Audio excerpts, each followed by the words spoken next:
Hello, everyone. This is a kind of an explanation on why there is, for some fucking reason, like, you haven't uploaded in a while. Well, I tried multiple times. YouTube's being a douchebag. Again, for some damn reason, it's pretty weird, because tried to upload a part of What If Deku was Doc Ock. Didn't work the first time, so I'm like, shit. I'm gonna edit some shit out and just tell them that I actually had to cut the video. Nope, didn't work after that, so I'm, well, fuck it. I guess I'm just gonna scrap it and give you guys Cliff Notes. Which is, what I'm going to do. Now, we're gonna go back to the All Might fight with, well, that would have been the All Might fight. When, well, there's no one-for-all user in the location that is Class 1A of the first years, so people blatantly wouldn't really care. And Miracle would have a suggestion to call Ryuk in there, which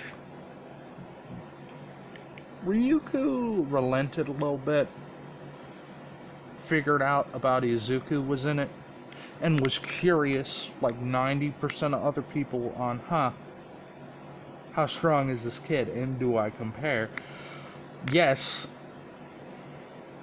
I'm gonna give you the short and skinny. Izuku had forced Bakugo to either work with him or beat the dog shit out of him. Was his exact, oh shit, instructions. So what ended up happening was Izuku, who made a plan to stop Ryuku from flying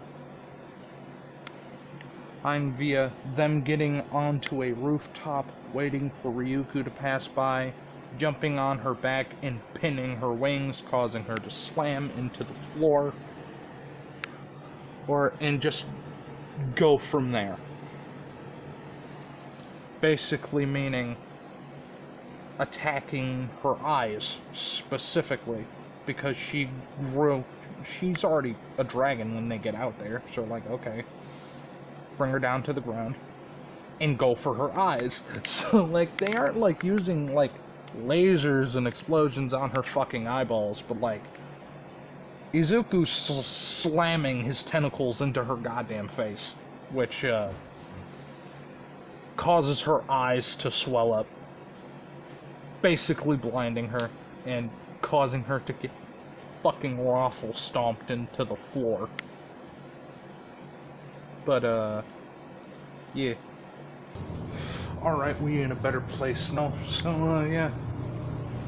After they kind of target her eyes, she just kind of gets raffle stomped. But we're gonna go back to the present. Nothing really happens. We basically went over that. And now we're gonna go into shit that's gonna be important to know. So, since he knew the basic location of, like, hey, this is where Muscular got a bullet to the back of the head. Interesting. And this was like a week and a half after the incident with, Izuku trying to fucking bring a building down on All For One. And at this point, Izuku's trying to figure out what the fuck those Nomu were, like how to make them, right? Because he's curious now. Because if Nomu are easier to make than the robots, he's going to make the Nomu and blame all that shit on All For One and his crew. And make it seem like that Hydra shit is a part of the League of Villains. Villains, therefore bringing even more heat on their stuff. So, what I'm going to do is pretty straightforward, simple. What I am going to do is search that location. So that's what he does. Izuku begins searching around the location, trying to figure out where the hell these people could have went. And where the fuck that is not granted. He's going off of, like, where Guy's body was, Muscular's. So, he's doing, like, a search area. He's checking in the sewers and shit. He's looking around. He's, interesting. And then he ends up finding the warehouse with all the Nomu in it. After, like, 2 days being under work study with Night Eye. Now, Night Eye always had, like, a weird feeling about Izuku. Right. But since Izuku never got One For All, he's less of a prick. Prick to Izuku outright. But he is still extremely cautious and has him do the test. Which, the interesting thing, he didn't say how he had to get the belt. I mean, his little paper. So, what he did was simple. He destroyed all the clocks in the room. And he waited. As soon as Night Eye would go for his phone, he shot that too. And he's like, no clocks. I'ma wait. There isn't any windows in this room. So I guess we're just gonna sit here and wait. Be patient. So this entire time Izuku's just sitting there. Waiting. Just no reason. Just waiting. Now, after the first minute of Night Eye just standing there,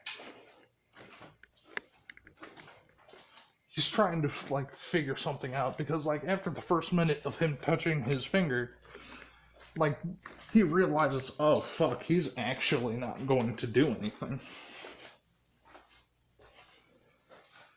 Which is basically when he lets his guard down a little bit.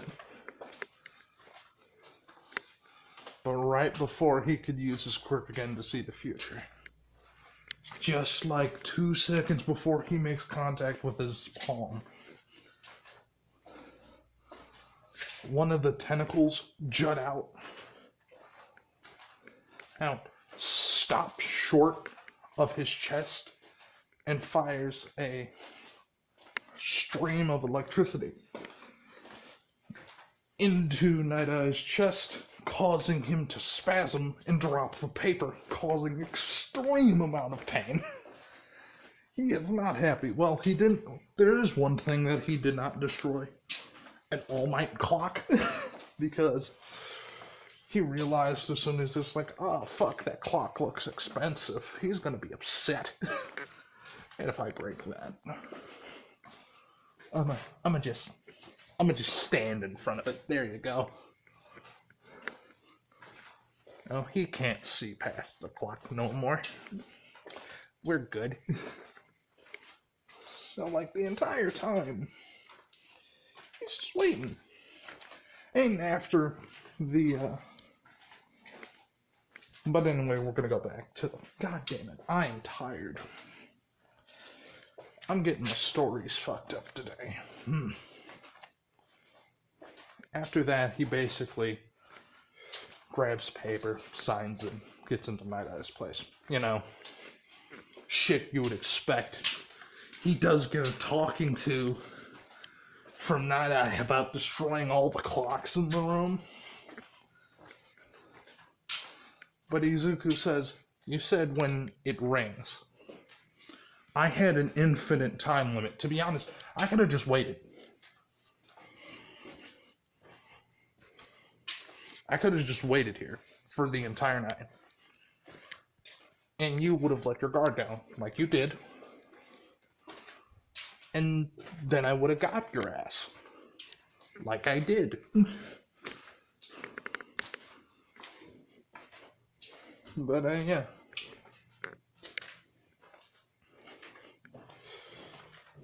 He does. Now, back to the normal facility. He ends up finding it. He's happy. Because there are research documents and other stuff that Yujiko would probably leave there. Because he ain't gonna take that shit into his office in the hospital. And he's like, sure, All for One could have a lot of, like, intelligence-based quirks, but I want to see who comes here. Because if it's All for One, I'm gonna bring the building down on them.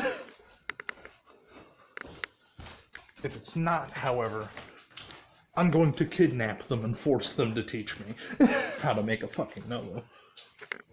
And, surprise, surprise, Dr. Yujiko shows up, walks in the front door, does all this other shit to lock it.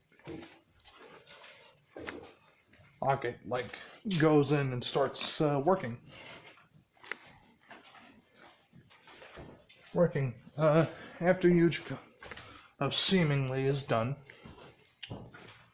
he gets shot with 4 needles into the back of his back, into the small of his back, which caused him to almost immediately go numb, feel extremely woozy, and pass out. Which is when Izuku picks him up, takes him to his truck, throws him in the back where there are 2 other drones placed back there just to make sure you don't wake up and start fiddling with shit.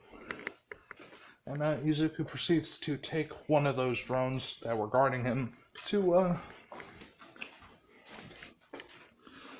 help dismantle the Nomu pods, put them in the truck, and get it going. Which means he gets someone else's pod. He gets 9s. So, yeah, he got 9. So that's some shit right there in itself. Which, congratulations, 9. You might be a guinea pig, but back to it. After getting all the pods, Izuku sets him in his little hidey hole that he has in the junkyard, which he has expanded significantly into something like a underground complex, like my Ultron Deku had. And I'm not gonna lie to you, he begins waiting. He has both the dudes, the drones, on watch, and basically to notify him if A, he starts to stir, and B, if he wakes up and starts doing shit. Which, about an hour, 2 hours, after Izuku already had everything taken care of and finished, he was working on his little, in his little hidey hole. Then he got a notification that, Dr. Yujiko woke up. I'm not gonna lie. Izuku turned Yujiko,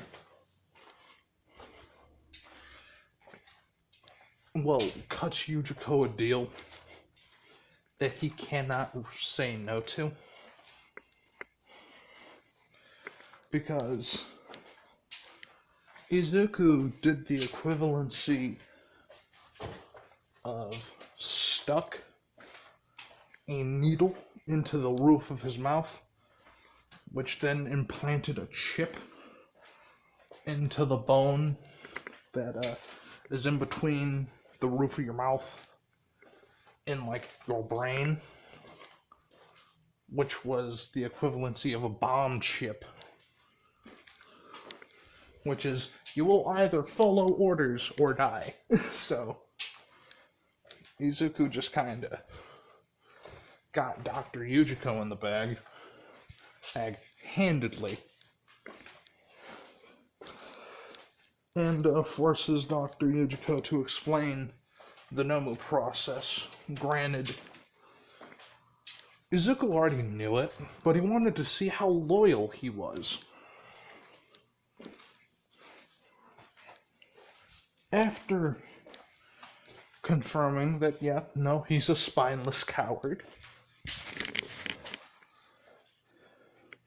he starts asking questions about Nine.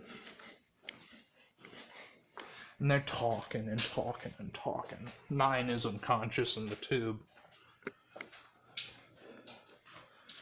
He begins to explain the variant, like what quirks he has. What's going on about this? Oh yes, by the way, I wanted to get this out. Izuku, after he cleared the place, sprayed Hydra insignias all over it and left a note, pinned to a wall that says, "My hunt is still ongoing."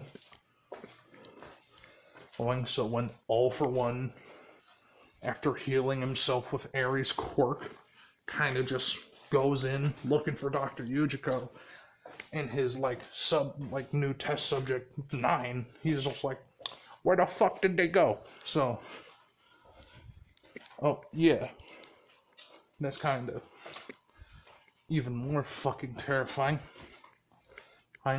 Toga and fucking Mr. Compress are fucking scared. And people are not happy.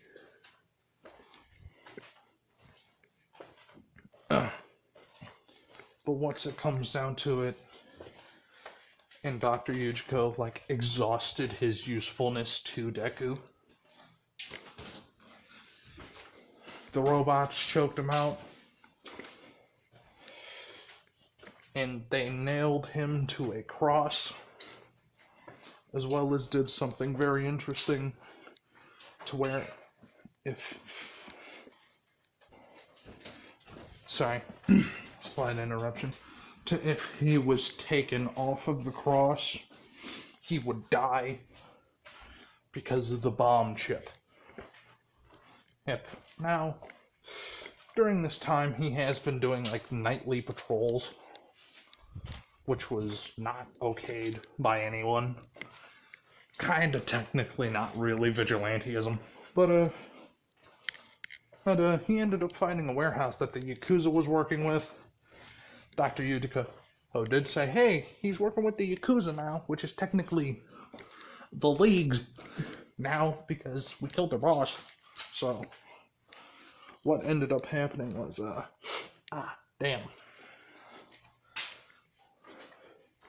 as Izuku ended up finding a place. Now, Toga, being more afraid of Izuku, kind of adapted to not play around as much.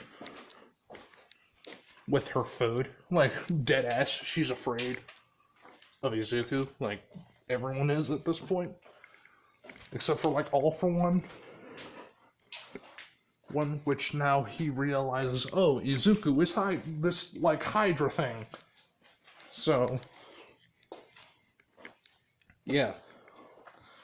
Once it, goes about, Izuku's just kind of sitting, chilling, making sure all his shit's good, just waiting.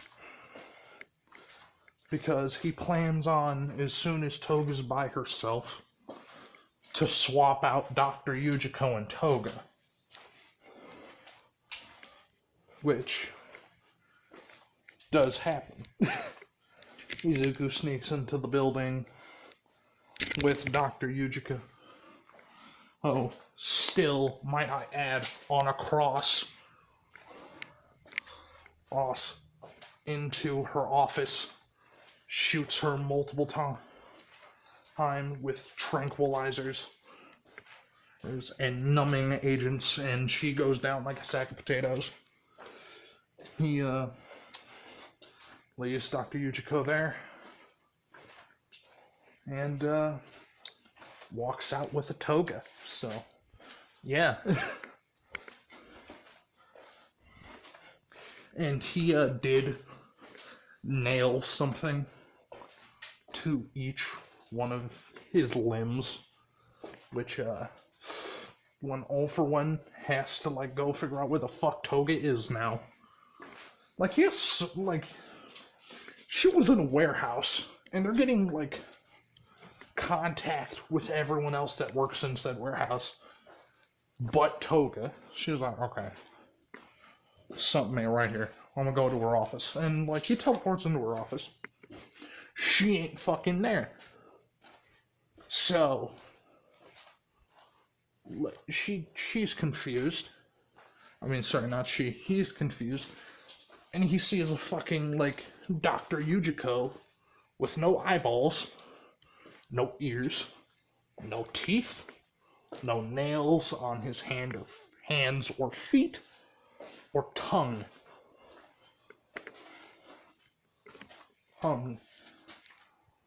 And each limb has a picture of Dabi Toga twice. Everyone he killed. And All For One's in the bar. Which freaked him the fuck out a little bit. I'm not gonna lie to you. And it says, one of 4 crucified. Just burnt onto Dr. Yujiko's chest. Him not, like, All For One not knowing how, like, fucking vindictive Izuku is. Like, he realized, okay, I'll just give him a regeneration quirk. He'll live. So, he, like, takes him off. Like, first off, puts a regeneration quirk on him. Takes him off of the cross, and then the fucking thing explodes. Splattering his, like, All For One's face with his gray matter, which he did not expect. Which freaked him out a bit more. So, yeah.